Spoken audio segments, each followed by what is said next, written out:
Nobody warns you about what happens after things start going well. Everyone talks about the struggle, about the grind, about the early mornings and the late nights and the rejection and the failure and the long season of trying before anything works. And that part is real. That part is genuinely hard. But here is what nobody tells you. The season after the struggle is harder in a completely different way.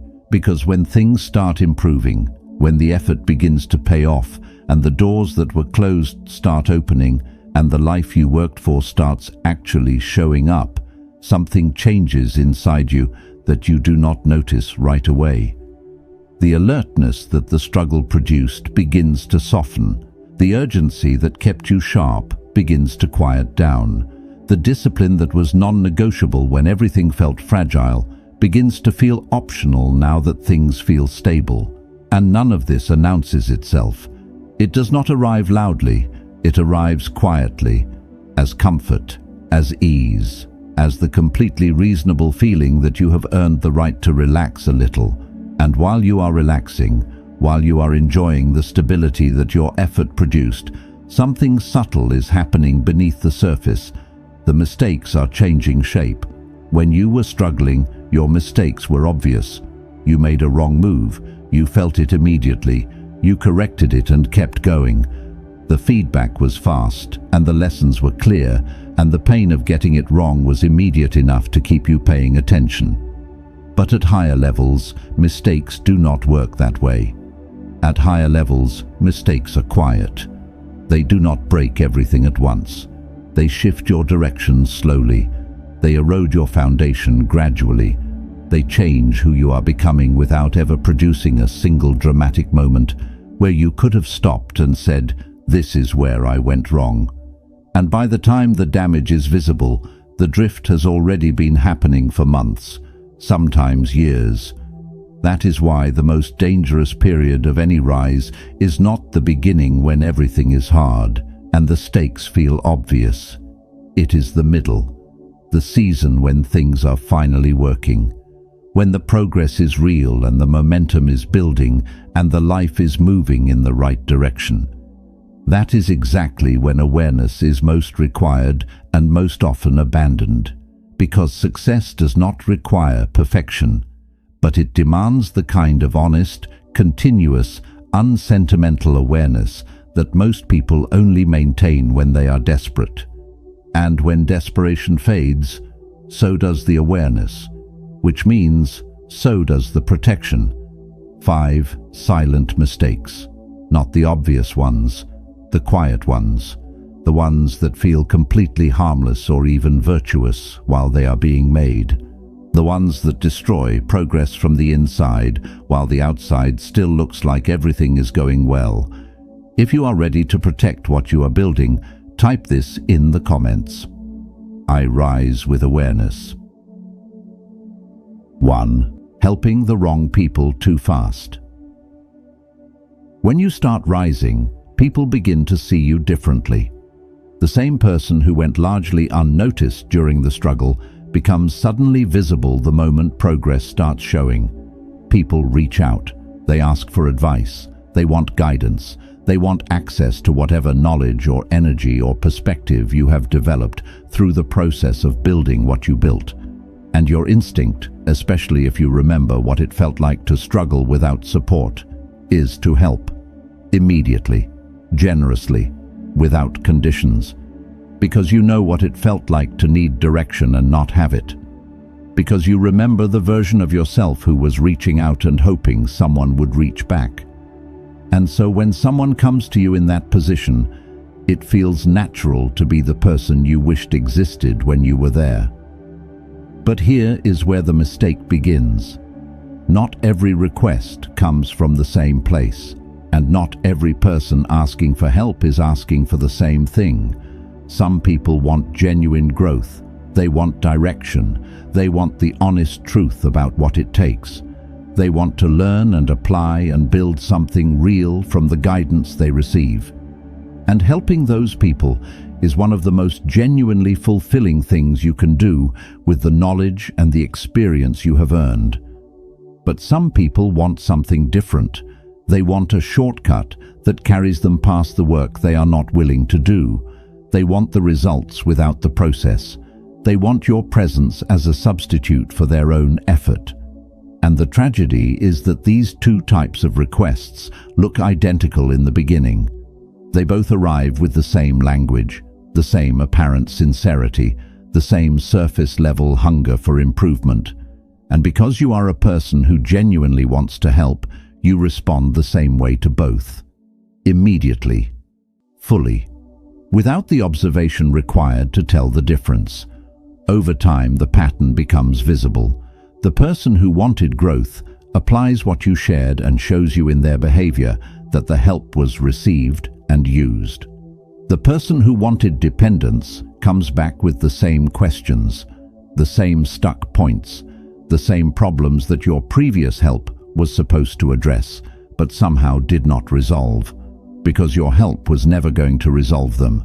Your help was filling a gap that their own effort was supposed to fill, and every time you filled it for them, you prevented them from building the capacity to fill it themselves. Marcus Aurelius wrote, "The impediment to action advances action. What stands in the way becomes the way." What that means in this context is profound. The resistance that a person faces in building their own life is not an obstacle to their growth. It is the mechanism of their growth. And when you remove that resistance too quickly, too completely, too generously, you do not help them grow. You help them remain exactly where they are, with a slightly more comfortable experience of staying there. The practical truth inside this mistake is about attention. Your attention is the most valuable resource you have during your rise, and attention is finite. Every hour you spend solving problems that belong to someone else is an hour not spent on the problems that belong to you. Every time your focus divides outward, something internal loses the investment it needed. And the internal development that your own next level requires cannot be funded by whatever attention is left over after everyone else's needs are met. This is not cruelty. This is the honest recognition that helping without discernment is not actually helping. It is a pattern that feels kind and costs everyone involved more than it gives. The person you are carrying does not build strength, and you do not build the life that your effort deserves. The discipline this mistake requires is the discipline of observation before involvement, of watching patterns before committing resources, of asking whether your help will produce independence or dependency in the person receiving it, and of understanding that sometimes the most genuinely helpful thing you can offer is not your presence, but your absence. The space in which someone discovers they are more capable than they believed. Boundaries are not about coldness. They are about protecting the clarity that your rise requires. And the person who learns to give wisely rather than reflexively protects both themselves and the people they genuinely want to help. Real kindness asks what a person needs to grow, not just what feels good to give in the moment, and sometimes those two things are very different. The first builds people. The second maintains comfort without building anything real underneath it. Know the difference, practice the difference, and protect your attention the way you would protect any other irreplaceable resource, because it is. 2. Talking too much about your success. There is a moment when progress starts feeling real enough to share, when the results are visible enough that talking about them feels like honesty rather than arrogance. When the journey has been long enough and hard enough that expressing it feels like a natural release of all the pressure that the building required. And there is nothing wrong with that feeling. The desire to share what you are building is human. The need to be seen in the process of becoming something is real and valid and entirely understandable. But most people never examine what happens to the thing they are building when they start talking about it too widely and too early. The moment you expose something that is still developing to the full weight of other people's opinions, something changes in it. not always dramatically, but consistently, because the mind that is building something in private operates differently from the mind that is building something while being watched. The private mind builds for the result. The watched mind builds for the perception of the result. And those are fundamentally different activities that produce fundamentally different outcomes. When you talk too much about your success, several things begin to happen simultaneously. The first is that other people begin forming opinions about your journey before it is complete.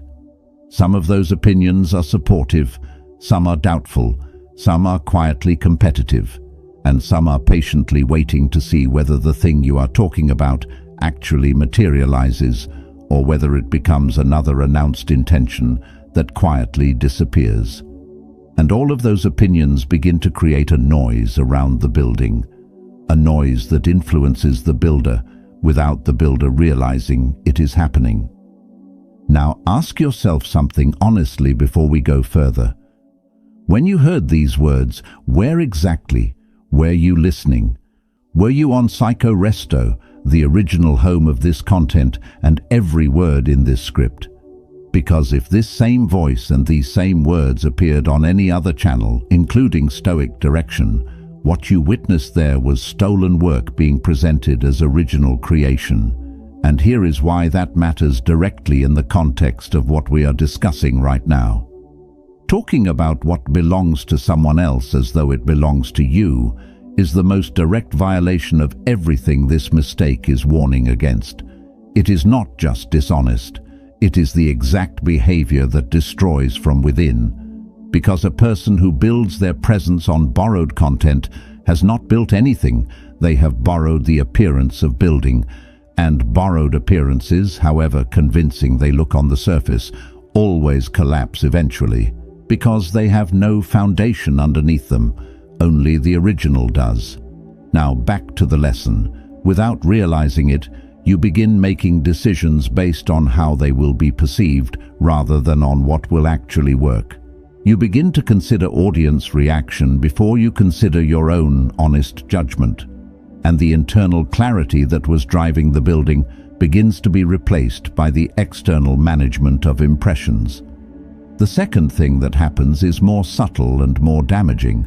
There is genuine evidence that talking about your goals produces a feeling similar to actually achieving them.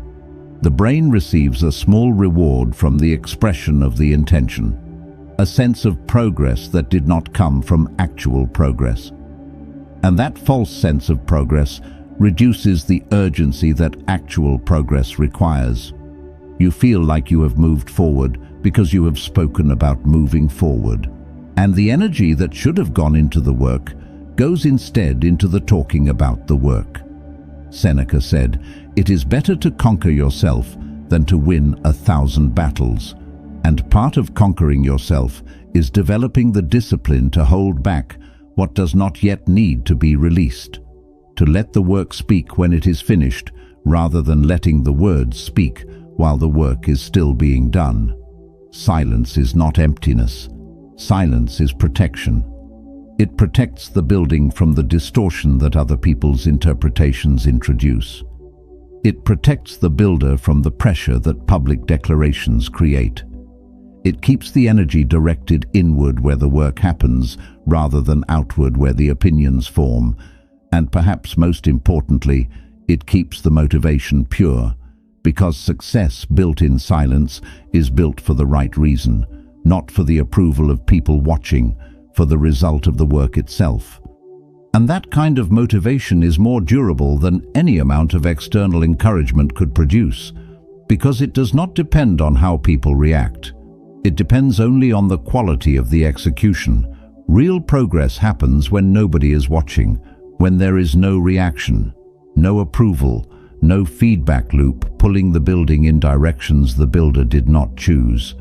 Just consistent execution in the quiet where genuine momentum is built. That is where the work that lasts actually happens. And the person who understands this, who holds back more than they reveal and protects the building from the noise that premature sharing creates, arrives at results that the person who announced every step along the way never reaches. Not because they worked harder, because they worked without the distortion that watching produces. If you agree that silence protects success, comment below. I move in silence. 3. Getting comfortable too early. Comfort is the most convincing enemy success has ever produced, because it does not feel like an enemy. It feels like a reward. It arrives at exactly the moment when a reward feels most justified. After the struggle, after the effort, after the long and genuinely difficult season of building something from nothing. And in that moment, when comfort arrives wearing the clothes of a well-earned rest, it is almost impossible to see it clearly for what it actually is, which is the beginning of an ending, not a dramatic ending, a quiet one, the kind that happens so gradually that by the time it is visible, the momentum it consumed is already gone. Here is what comfort does to a person who is rising. It changes their relationship with urgency. When you were building, urgency was constant. It kept you sharp. It kept you focused. It made every hour feel like it mattered, because every hour did matter. But once things improve, the urgency that the struggle produced begins to feel unnecessary. You tell yourself that you have earned the right to slow down, that the pace that built the thing does not need to be maintained now that the thing is built. And that belief, however reasonable it sounds, begins a process that most people do not recognize until it is well advanced. The edge starts softening, not in any single noticeable way, in a dozen small ways that individually mean nothing but collectively mean everything. The morning routine becomes slightly less disciplined. The standards that were non-negotiable become slightly more negotiable. The habits that produced the results become slightly more optional now that the results exist. And the life that was built by consistent, disciplined, uncompromising effort begins to be maintained by something considerably less than that. Which means it begins to slowly unmaintain itself, because the level you reached was not a destination, it was a standard, and standards require effort to maintain. Zeno of Citium said, "Man conquers the world by conquering himself," and one of the hardest forms of self-conquest is refusing comfort when comfort feels completely deserved, when the relaxation feels earned, when the slowdown feels justified, when everything around you is telling you that you can afford to take your foot off the accelerator now. Because success does not run on what was built. It runs on what is being maintained and developed and pushed forward continuously. The person who stops pushing does not stay at the level the pushing reached. They begin a slow return to the level the pushing started from, not immediately, not visibly, but inevitably. Because momentum is not a permanent possession, it is a daily choice. And the day you stop choosing it, you start losing it. The practical distinction worth understanding here is the difference between rest and settling. Rest is necessary and valuable, and an important part of any sustainable approach to building something real. Rest restores the capacity for continued effort. Settling is different. Settling is the decision, usually unconscious, that the current level is sufficient, and that the drive that reached it is no longer required. Rest produces a better version of the person who returns to the work. Settling produces a person who gradually stops returning to the work at all. Here is another dimension of this mistake that most people miss entirely. Comfort does not just reduce your output, it changes your tolerance for challenge. When you were building, challenges felt like part of the process. You faced them with energy because you understood they were necessary. But once you become comfortable, challenges start to feel unnecessary, even annoying. Something to work around rather than something to grow through. And when you stop growing through challenges, you stop growing entirely, because growth only lives where resistance is present. Remove the resistance and you remove the growth. And a life without growth is a life that is slowly moving backward, even when everything on the surface looks like it is standing still. The question to ask yourself honestly every morning is this: am I resting or am I settling? Because the answer to that question determines everything that follows. If you have ever lost progress to comfort, write this: I choose growth. 4. Forgetting your roots as you rise. Growth changes everything around you. The environment changes, the conversations change, the opportunities change, the people change, the standard of what feels normal changes, and as everything around you changes, something inside you is supposed to stay constant.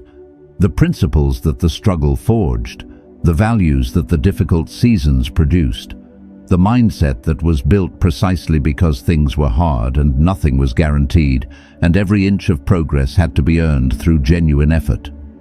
Those things are not supposed to change with the environment, but for many people, they do. Not through any single decision, through the gradual drift that happens when the conditions that produced those qualities are no longer present. Because discipline built under pressure does not automatically maintain itself in the absence of pressure. It has to be chosen consciously, and when it stops being chosen consciously, it fades, quietly, gradually, in ways that only become visible when you look back from a distance and realize that the person operating your life right now is less grounded than the person who built it. Epictetus said, "It is not what happens to you, but how you react to it that matters." And how you react to success, to the improvement of circumstances, to the arrival of the life you worked for, determines whether you stay grounded or drift away from the foundation that made the progress possible. The drift begins with normalization. When the progress that once felt extraordinary begins to feel ordinary, the effort that produced it begins to feel optional. You stop appreciating what you have because you have had it long enough that it no longer registers as something earned. You begin to expect the standard of life that was once your aspiration.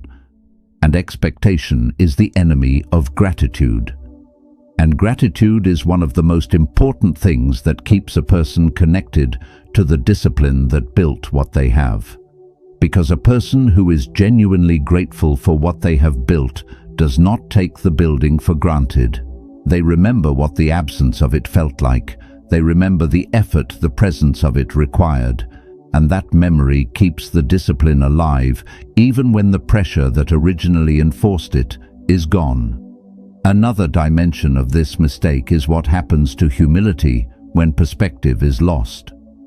When you forget where you started, it becomes easier to overestimate how far above others you have moved.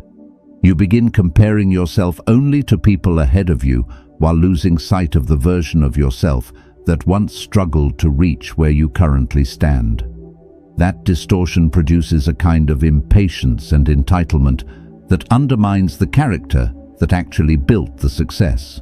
You become less patient with process because you have forgotten what process actually feels like from the beginning. Less disciplined in decision-making because you have forgotten the cost of undisciplined decisions at earlier stages. Less grounded in the relationships that matter because you have normalized a standard of life that those relationships existed before.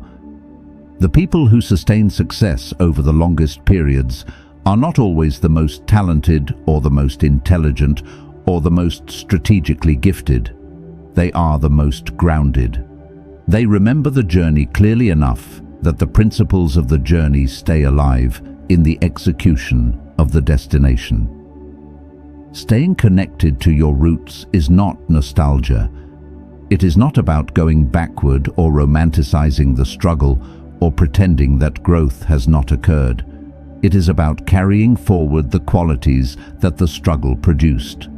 The patience, the discipline, the respect for process, the genuine appreciation for what effort builds. Those qualities are not automatically preserved by success. They have to be actively maintained. through honest self-examination, through the deliberate practice of remembering what the current level cost, through the refusal to normalize progress to the point where the effort that produced it feels like something that no longer applies. Because the moment you forget what it cost to get here, you stop doing the things that are required to stay here. And the staying is always harder than it looks. Always requiring more than the person who has grown comfortable is typically willing to give, until they remember where they came from, and remember what it felt like to not yet be here. If you still remember where you started, drop this. I stay grounded. 5. Forgetting who was there from the start. As life improves, the composition of your world changes. New people enter, new opportunities arrive, new conversations and new environments and new versions of what daily life looks like begin to take up the space that used to belong to something different. And in the momentum of all that forward movement, something important and irreplaceable sometimes gets quietly left behind. The people who were there before any of it. The ones who knew you before the progress, before the results existed, before there was anything to gain from being associated with you. The ones who showed up in the seasons when showing up offered nothing except the genuine desire to be present for someone they actually cared about. Those people are not always the loudest voices in a rising life. They do not always chase the connection when the momentum of growth makes staying in touch harder. They do not demand acknowledgement or press for continued relevance. They simply wait and wait. And sometimes they wait until the waiting reveals something about whether the connection was mutual or whether it was always mostly theirs. This is one of the quietest and most consequential tests that success administers. Not a test of ability, not a test of strategy or intelligence or work ethic, a test of character, of what you do with the loyalty that was extended to you before you had anything to offer in return. Because it is genuinely easy to value people when the relationship is convenient, when everyone is at the same level and the connection requires nothing more than proximity. But it is a different and more revealing thing to continue valuing people after your level changes. To maintain the connection, not because it is convenient or strategically useful, but because the history is real and the loyalty was genuine and those things deserve to be honored. Marcus Aurelius wrote, "The best revenge is not to be like your enemy." In a broader sense, that principle is about remaining who you actually are, regardless of what changes around you. Remaining consistent in values even when circumstances make inconsistency easier. And one of the clearest expressions of consistent values is remembering and honoring the people who mattered before the success confirmed that mattering. There is also a practical dimension to this mistake that goes beyond character. The people who were there from the beginning often see you most clearly. They know your journey without the filter of your current position. They understand your struggles without needing an explanation. They can offer perspective that is grounded in the complete picture of who you are, rather than in the version that the current level presents. That perspective is genuinely valuable, and losing it, through the gradual neglect that growth sometimes produces, means losing access to one of the most honest mirrors available, because the people who meet you after success see the result. The people who were there from the beginning see the person, and the person needs to be seen more than the result does, because results change, positions change, levels change. But the person underneath all of it is what determines whether the changing levels produce genuine fulfillment or just an increasingly elaborate performance of success. Loyalty honored as you rise is not weakness. It is not sentimentality getting in the way of progress. It is one of the clearest indicators of the character that genuine success requires. Because success that forgets the people who believed in it before it existed is not the kind of success that sustains.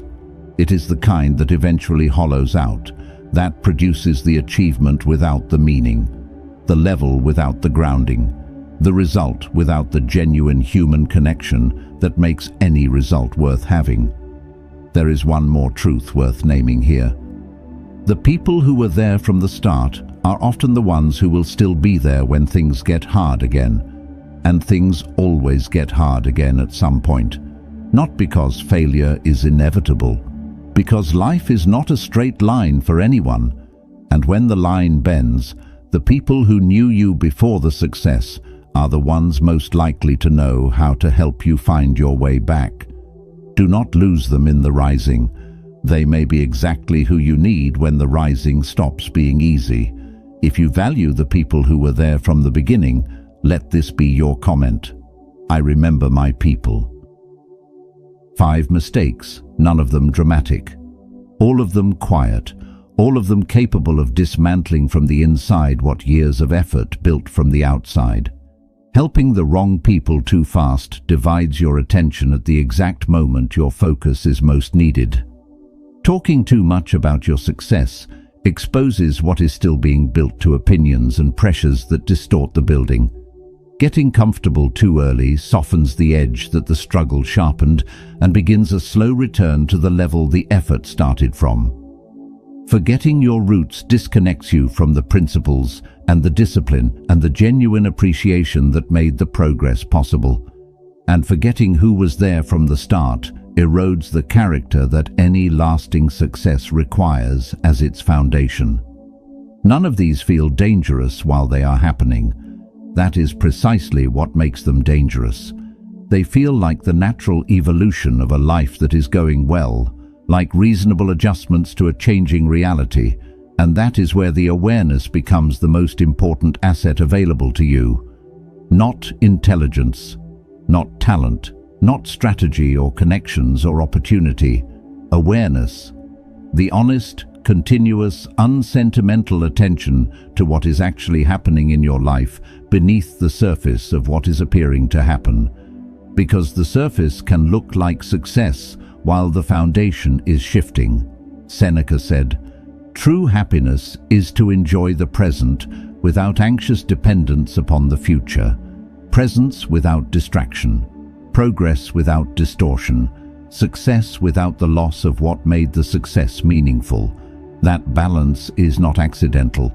It is the result of deliberate and continuous awareness applied to the quietest and most consequential decisions a rising life contains.